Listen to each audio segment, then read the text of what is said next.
Permasalahan selebgram Lisa Mariana dengan mantan Gubernur Jawa Barat, Ridwan Kamil masih terus memanas. Di tengah permasalahan tersebut, Lisa Mariana kembali membuat pengakuan mengejutkan. Lisa Mariana menyebut ada oknum yang ingin bunuh dirinya agar menghilang di kasus saat ini. Beberapa oknum bilang katanya mau suruh bayar pembunuh bayaran.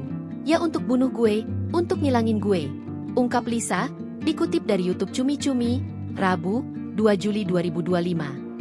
Tak takut atas ancaman tersebut, Lisa memilih menanggapi dengan santai. "Susah kan gue dihilangin badan segede gini?" ucap Lisa dengan bercanda. Saat disinggung bukti, sayangnya Lisa tak bisa membeberkannya ke publik. Menurutnya hal tersebut merupakan sesuatu yang sensitif untuk dibeberkan.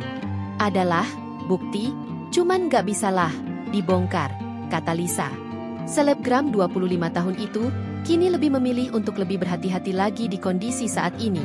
Lebih lagi Lisa harus menjaga anaknya setelah adanya ancaman tersebut. Seperti diketahui, gugatan Lisa terhadap Ridwan Kamil di Pengadilan Negeri Bandung soal anak masih bergulir.